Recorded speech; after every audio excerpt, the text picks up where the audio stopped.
നിങ്ങളൊന്ന് മാർഗം പിഴച്ചു കിട്ടണമെന്ന് യഹൂദികൾ, അതേ ഗ്രന്ഥം നൽകപ്പെട്ട കക്ഷികൾ അതാ ഉദ്ദേശിച്ചുകൊണ്ടിരിക്കുന്നു. ഇത് പറഞ്ഞിട്ട് അല്ലാഹു പറയാണ്, വല്ലാഹു അഅ്ലമു ബിഅഅദാഇകും, അല്ലാഹുവിന് നിങ്ങളെ ശത്രുക്കളെ നന്നായി അറിയാം. അതുകൊണ്ടത് പ്രത്യേകം നിങ്ങളെ ഓർമ്മപ്പെടുത്തുകയാണ്. വകഫാ ബില്ലാഹി വലിയൻ വകഫാ ബില്ലാഹി നസീറാ. അതിന്റെ പേരിൽ നിങ്ങളൽപ്പവും ഭയപ്പെടേണ്ടതില്ല, ഭീരുക്കളാകേണ്ടതില്ല, പിന്നോട്ടടിക്കേണ്ടതില്ല.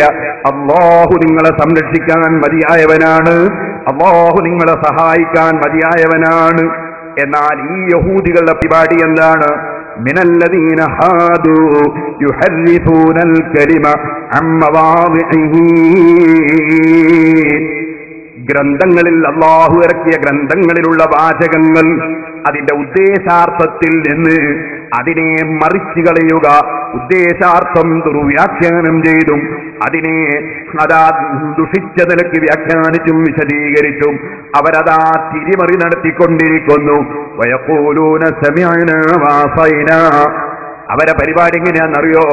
അള്ളാന്റെ ഗ്രന്ഥത്തെ ഞങ്ങൾ സ്വീകരിച്ചു എന്ന് നാവ് കൊണ്ട് പറയും, വഅസൈന പ്രവൃത്തി കൊണ്ട് ഖുർആനിനെതിരെ, അല്ലാഹുവിന്റെ ഗ്രന്ഥങ്ങൾക്കെതിരെ അവര് പ്രവർത്തിക്കുകയും ചെയ്യും. വസ്മഅ ഗൈറ മുസ്മഇൻ വറാഇനാ ലയ്യം ബിഅൽസിനതിഹിം യഖൂലൂന സമിഅനാ വഅസൈനാ വസ്മഅ ഗൈറ മുസ്മഇൻ വറാഇനാ ലയ്യം ബിഅൽസിനതിഹിം വതഅനം ഫിദ്ദീൻ. അതേ, രണ്ട് നിലക്കർത്ഥമുള്ള ശൈലിയിൽ അവർ സംസാരിക്കും. കേൾക്കൂ എന്ന് പറയും, കേൾക്കാതിരിക്കട്ടെ എന്ന് പറയും. അതുപോലെ തന്നെ റാഇന എന്ന് പറയും. നാവ് കൊണ്ടവർ അതാ വളച്ചൊടിച്ച് തിരിച്ചും മറിച്ചും പറയും. വതഅനം ഫിദ്ദീൻ. ദീനുൽ ഇസ്ലാമിന് എങ്ങനെയുണ്ട് കേടുവരുത്താൻ എന്നാണ് അവരുടെ ശ്രമം.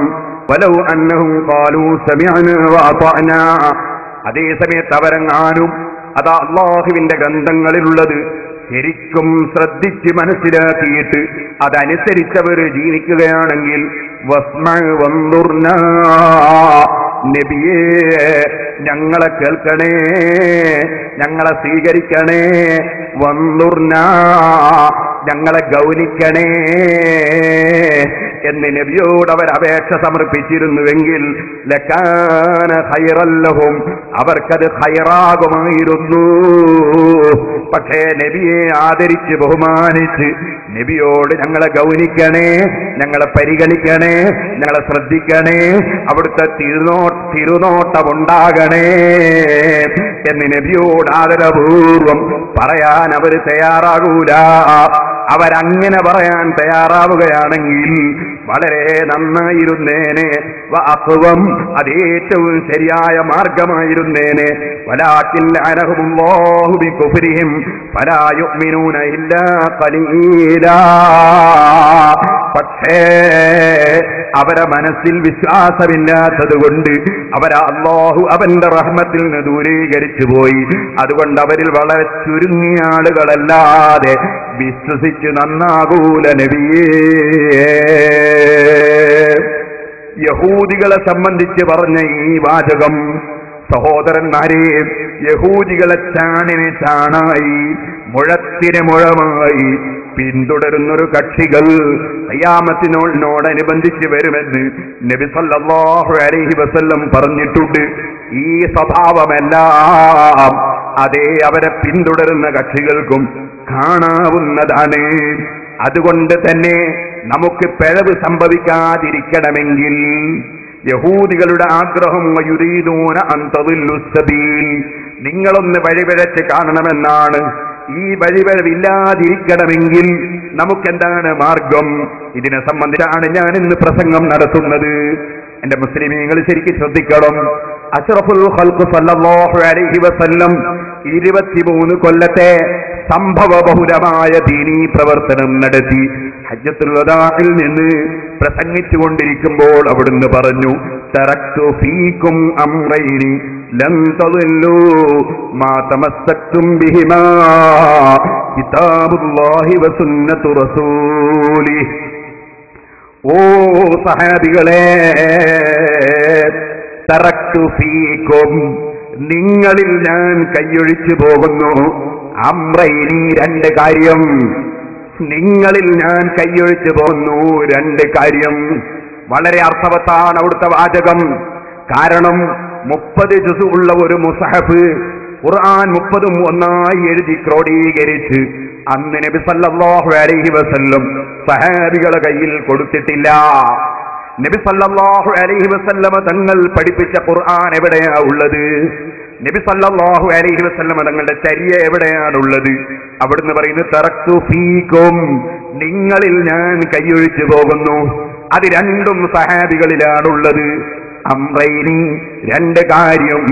ലം തദില്ലു മാ തമസ്സക്തും ബിഹിമാ, ആ ഖുർആനും എന്റെ ചര്യയും നിങ്ങൾ മുറുകെ പിടിക്കുന്ന കാലത്തോളം നിങ്ങൾ പിഴച്ചു പോകൂല. ഒന്ന് അല്ലാഹുവിന്റെ കിതാബാണ്, മറ്റൊന്ന് അല്ലാഹുവിന്റെ റസൂലിന്റെ ചര്യയാണ്. ഇത് രണ്ടും സഹാബത്തിനെ പഠിപ്പിച്ചിരിക്കുകയാണ്, സഹാബത്തിൽ അത് നിലനിർത്തിയിരിക്കുകയാണ്.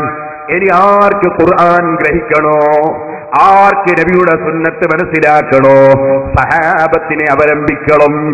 കാരണം അവരിലാണ് നബി സല്ലല്ലാഹു അലൈഹി വസല്ലം ഖുർആനും സുന്നത്തും ഒഴിച്ചിട്ട് പോയത്. സഹാബത്തിനെ അവലംബിക്കാതെ ലോകത്തൊരാൾക്കും ഖുർആൻ മനസ്സിലാക്കാൻ കഴിയില്ല. സഹാബത്തിനെ അവലംബിക്കാതെ ലോകത്താർക്കും നബിചര്യ മനസ്സിലാക്കാൻ സാധ്യമല്ല. ഇത് തന്നെയാണ് സഹോദരന്മാരെ പരിശുദ്ധ ഖുർആനും അതാ മറ്റൊരു സ്ഥലത്ത് പറഞ്ഞു വെച്ചിട്ടുള്ളത്. വസാബിഖൂനൽ അവ്വലൂന മിനൽ മുഹാജിരീന വൽ അൻസാരി വല്ലദീന തബഊഹും ബിഇഹ്സാൻ റളിയല്ലാഹു അൻഹും വറദൂ അൻഹു. അതെ, മക്കക്കാരും മദീന നിവാസികളുമായ മുഹാജിറുകളും അൻസാരികളുമായ സഹാബികൾ, വല്ലദീന തബഊഹും ബിഇഹ്സാൻ, ആ സഹാബത്തിനെ കുറ്റം പറയാതെ, അവരെ അവഗണിക്കാതെ, അവരെ തള്ളിപ്പറയാതെ നല്ല നിലയ്ക്ക് അവരെ പിന്തുടർന്ന് ജീവിച്ചവരും റളിയല്ലാഹു അൻഹും, അല്ലാഹു അവരെ തൃപ്തിപ്പെട്ടിരിക്കുന്നു. വറദൂ അൻഹു, അല്ലാഹു അവരെ അല്ലാഹുവിൽ നിന്ന് ലഭിക്കുന്ന പ്രതിഫലം കൊണ്ടും വാഗ്ദത്തം കൊണ്ടും അവരും തൃപ്തിപ്പെട്ടിരിക്കുന്നു നബിയേ. ഈ സഹാബത്തിനെ പിന്തുടരാതെ ഒരാൾക്കും ഖുർആൻ അംഗീകരിച്ച് ജീവിക്കുക സാധ്യമല്ല. സഹാബത്തിനെ പിന്തുടരാതെ നബിചര്യ സ്വീകരിച്ച് ജീവിക്കാൻ സാധ്യമല്ല. ഇനി എന്റെ നാട്ടുകാരായ നാദാപുരത്ത് സുന്നത്ത് ജമാഅത്തിന്റെ വിരുദ്ധ ചേരിയിൽ പെട്ടുപോയ സാധാരണക്കാരോട് വിനയത്തോടെ ഞാൻ ചോദിക്കട്ടെ, നിങ്ങളൊന്ന് നോക്കൂ, മഹാന്മാരായ സഹാബത്ത് തർക്കമില്ലാതെ ഇമാം ബുഖാരി റിപ്പോർട്ട് ചെയ്ത ഹദീസല്ലേ, ഫസബത്തൽ അംറു അലാ ദാലിക്, സ്ഥിരപ്പെട്ട് കഴിഞ്ഞു കാര്യം. എന്ത്? ജുമുഅ നിസ്കാരത്തിന് 2 ബാങ്ക് വിളിക്കൽ, അത് സഹാബത്തിനിടയിൽ സ്ഥിരപ്പെട്ട് കഴിഞ്ഞു. അത് ഉസ്മാൻ ഇബ്നു അഫ്ഫാൻ റളിയല്ലാഹു അൻഹു നടപ്പാക്കി. ചോദിക്കട്ടെ, നാദാപുരം വലിയ ജുമുഅത്ത് പള്ളിയിൽ ജുമുഅയുണ്ട്, അതെത്രയോ കാലഘട്ടം മുന്നേ ഉണ്ട്. അവിടെ 2 ബാങ്ക് കൊടുത്തുകൊണ്ട് ജുമുഅ. പിന്നീട് പുത്തൻപള്ളിയിൽ ജുമുഅയിട്ടിട്ടുണ്ട്, അവിടെയും 2 ബാങ്ക് കൊടുത്തുകൊണ്ടുള്ള ജുമുഅ. ഇവിടെയും അതാ നമ്മുടെ ഈ പള്ളിയിൽ ജുമുഅയുണ്ട്, 2 ബാങ്ക് കൊടുത്തുകൊണ്ടുള്ള ജുമുഅ. ചോദിക്കട്ടെ, സഹാബത്തിനെ പിന്തുടരുന്നവർ ആരാണെന്ന് ഒറ്റവാക്കിൽ മനസ്സിലാക്കാൻ വേണ്ടി, ഏത് സാധാരണക്കാരനും മനസ്സിലാകാൻ വേണ്ടി ഞാൻ പറയുന്നു. ചോദിക്കട്ടെ, നമ്മുടെ മുജാഹിദിന്റെ പള്ളിയിൽ ജുമുഅക്ക് ബാങ്ക് എത്രയാണ്? ഇമാം ബുഖാരി റിപ്പോർട്ട് ചെയ്ത ഹദീസല്ലേ, അതിന് സനദിന്റെ കുറവുണ്ടോ? പാരമ്പര്യത്തിന്റെ കുറവുണ്ടോ? സഹാബത്തിന്റെ പ്രവർത്തനമല്ലേ? ഫസബത്തൽ അംറു അലാ ദാലിക്, അങ്ങനെ സ്ഥിരപ്പെട്ട് കഴിഞ്ഞുവെന്ന് ബുഖാരിയിൽ 916 നമ്പർ ഹദീസല്ലേ. പക്ഷേ പക്ഷേ ഉസ്മാനു ഫിൽ ജന്ന അലിയും ഫിൽ ജന്ന എന്ന് നബി സല്ലല്ലാഹു അലൈഹി വസല്ലം തങ്ങൾ സ്വർഗ്ഗത്തിലാണെന്ന് തർക്കമില്ലാതെ പറഞ്ഞ ഉസ്മാൻ ഇബ്നു അഫ്ഫാൻ റളിയല്ലാഹു അൻഹു നടപ്പാക്കിയ അലി ഇബ്നു അബീ താലിബ് റളിയല്ലാഹു അൻഹു തുടർന്ന് വന്ന അന്ന് മുതൽ ഇന്ന് വരെ മക്കയിലും മദീനയിലും തുടർന്ന് വരുന്ന ലോകത്തുള്ള സർവ്വ രാഷ്ട്രങ്ങളിലും തുടർന്ന് വരുന്ന ഈ രണ്ട് ബാങ്ക് എന്തിന് ക്യാൻസൽ ചെയ്തു മുസ്ലിമീങ്ങളെ?